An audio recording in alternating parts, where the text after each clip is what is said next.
그치? 우와, 물고기 봐봐. 우리도 여기다가 이렇게 알록달록하게 예쁘게 꾸며보자.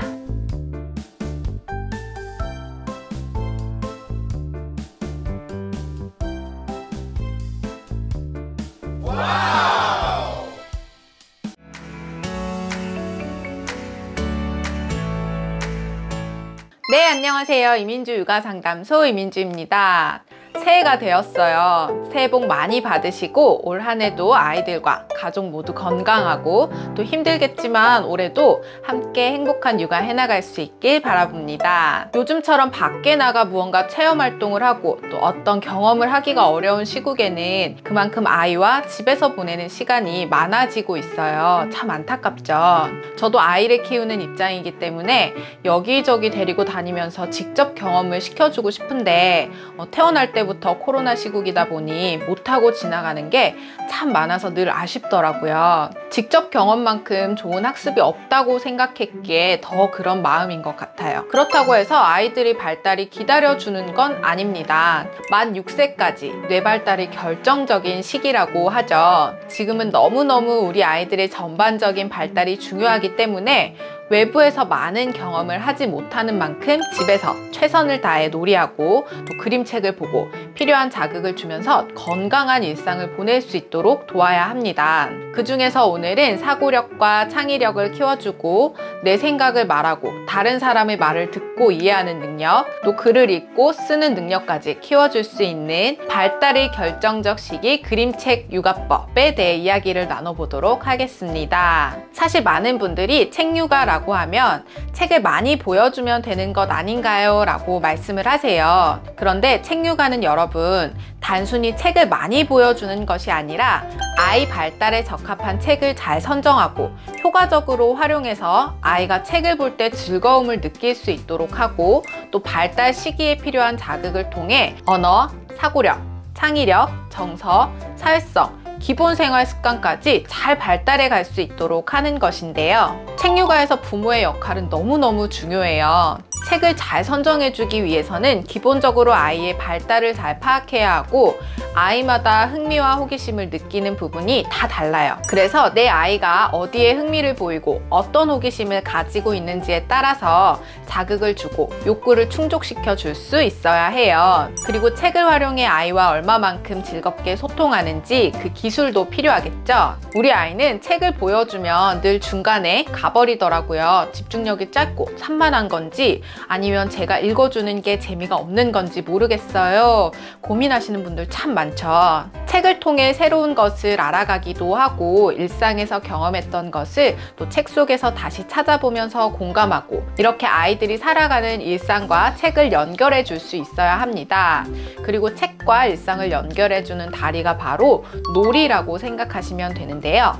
우리 흔히 독후활동이라는 표현을 많이 사용하잖아요. 그런데 이는 학습을 기본으로 하는 것이 아니라 책을 통해 일상과 놀이를 그 어떤 것이든 연계하고 확장해 줄 수 있다는 점을 꼭 알아두세요. 놀이가 중요하다는 것은 다들 알고 계실 거예요. 교육부가 유아 중심, 놀이 중심으로 놀이 과정을 전환했는데 그만큼 앞으로 아이들이 배우고 학습해가는 과정에 이 놀이가 중요하다는 의미겠죠. 책육아에서 마찬가지로 놀이를 뗄래야 뗄 수 없는 따로 떼어놓고는 의미가 없을 정도로 중요한 역할을 해요. 책을 보고 놀이로 연계 확장해가는 과정 또한 책육아에서 중요한 요소라는 점 꼭 알아두셔야 합니다. 오늘 영상에서는 책육아를 할 때 정말 기본이 되는 환경 구성 그 포인트를 잡아드릴 텐데 오늘 영상에서 이 많은 내용을 다 담지 못하기 때문에 짧은 영상보다는 좀 더 체계적인 책육아와 놀이법에 대해 알고 싶으신 분들은 클래스 101에서 제가 진행하고 있는 책육아 강의 커리큘럼을 한번 보시고 참여해 보세요.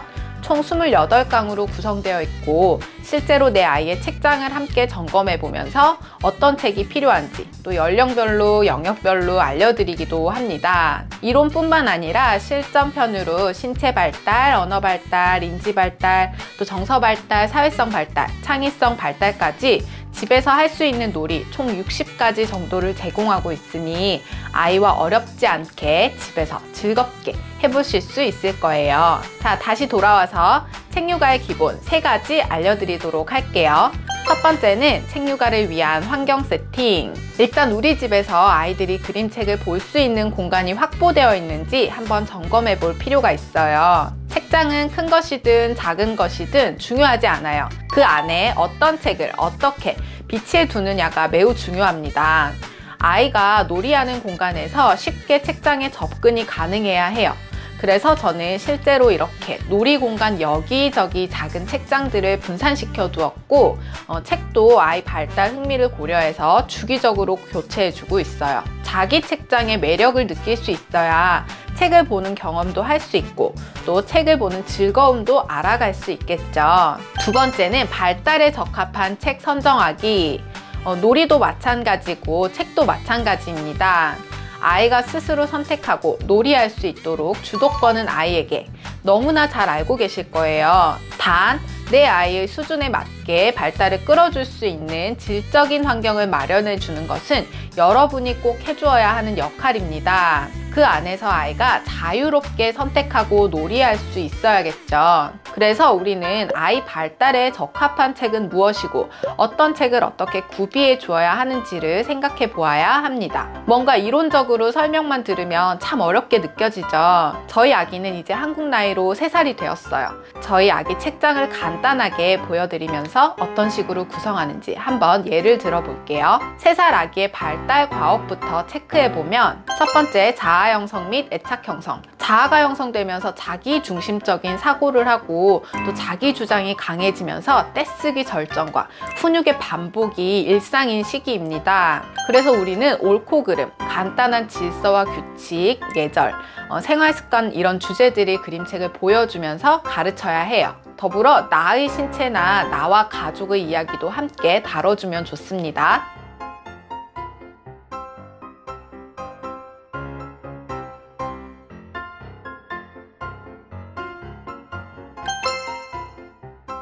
그리고 애착 형성을 위해 관련 그림책도 구비해두고 스킨십이나 감정 표현을 많이 해줄 수 있어야 해요. 그래야 안정적인 애착 형성을 도울 수 있겠죠. 이렇게 책을 보고 난 후에는 관련한 놀이로 연계 확장시켜 줄 수 있겠죠. 자, 두 번째는 언어 발달. 언어 발달에도 개인차가 있지만 두 돌쯤 언어 폭발기를 맞이하게 됩니다. 옹알이를 하던 아이가 모방어를 시작하고 단어를 말하고 문장을 말하기 시작하죠. 언어가 발달하면서 재미있는 말놀이나 반복되는 문장이 있는 그림책도 좋고 또 빠르면 이야기를 듣는 것에 흥미를 갖기 시작하고 책 속에 재미있는 이야기가 담겨 있다는 것을 인지하며 이야기를 듣고 즐길 수 있어서 또 생활 동화를 시작해 보기 좋은 시기입니다. 마찬가지로 책을 보고 나면 이렇게 언어 발달을 도울 수 있는 놀이로 연계 확장시켜 줄 수 있습니다. 그리고 또 하나의 중요한 과업, 바로 배변 훈련인데요. 기저귀에 배변을 하던 아이가 이제는 스스로 신체를 조절하게 되고 기저귀를 떼고 변기에 배변을 하도록 훈련하는 과정입니다. 강압적으로 하는 것도 그리고 아이가 준비가 되었는데 지연되는 것도 바람직하지 않으니 우선 배변 훈련과 관련한 그림책을 함께 보면서 배변 훈련에 대해 긍정적으로 인식하고 훈련해 갈 수 있도록 활용할 수 있습니다. 그리고 기본 생활 습관 형성, 밖에 다녀오거나 식사 전에 손 씻기, 바르게 앉아서 스스로 밥을 먹어보는 식습관, 놀이 후에는 정리정돈, 친구나 어른을 만나면 반갑게 인사하기 등 이런 기본적인 생활 습관을 형성해가는 시기입니다. 완벽하게 해낼 수는 없지만 이제부터는 무조건적인 허용이 아니라 그림책을 보면서 또 놀이를 즐기면서 생활 습관을 잘 형성해 나가야 합니다. 그 외에도 아이의 평소 관심사나 인지 발달을 도울 수 있는 책들을 구비해주고 이전에는 단순히 사물인지 책으로 인지 발달을 도왔다면 이제는 자연관찰책을 활용해서 좀 더 난이도를 높여줄 수 있어야 한다는 것도 알아두셔야 합니다. 자, 이렇게 예시를 들어드렸는데 조금은 더 와닿고 이해가 되시나요? 아이의 발달 과업에 따라 책을 선정해주고 또 제한된 영역의 책이 아니라 각 영역별로 다양한 책을 구성해 주어야 한다는 점 꼭 기억해 주세요. 저희 아기가 실제로 보고 있는 책들이나 책장 소개에 대한 영상 요청이 많아서 영상도 찍고 또 편집 중인데 아마 서브 채널에서 다음 주에 업로드 될 예정이니 참고해 주시고, 그리고 아이 돌쯤 됐을 때 책 소개 영상도 찍어 드렸었는데 혹시 필요하신 분들은 링크 남겨둘게요. 자, 세 번째는 책 육아를 위한 부모 역할. 아이를 키우는 전반에서 부모 역할이 중요하듯 같은 맥락으로 책 육아에서도 부모의 역할이 매우 중요합니다. 책 육아는 최대한 아이가 어린 시기부터 시작하는 것이 좋고, 책은 아이에게 어떤 정보를 제공하거나 학습을 위한 도구가 아니라 아이 스스로가 재미를 느끼고 또 주도성을 갖고 능동적으로 보고 즐길 수 있는 수많은 장난감 중 하나가 되어야 합니다. 장난감은 어떤 방식으로 가지고 놀든 언제 시작하고 중단하든 우리가 크게 간섭하지 않죠. 그런데 책을 보면 바르게 앉아서 봐야지, 끝까지 보고 가야지, 또박또박 읽어봐야지 참 많이 간섭을 하게 되는데요. 책을 좋아하는 아이로 성장시키는 것을 책 육아의 최종 목표로 잡고 거부감 없이 잘 가지고 놀 수 있도록 환경 세팅은 부모의 몫이고, 책을 보고 노는 주체는 아이가 될 수 있게 해주세요. 많은 내용을 10분 정도의 짧은 영상으로 담아내지 못해서 이 책 육아나 놀이 관련해서는 영상을 찍을 때마다 뭔가 더 알려드리고 싶다는 아쉬움이 남아요. 그래서 클래스 101의 강의 주제로 선정한 이유기도 하고요. 영상도 강의도 꼭 도움되셨으면 좋겠습니다. 저는 다음 시간에 또 만나요. 안녕!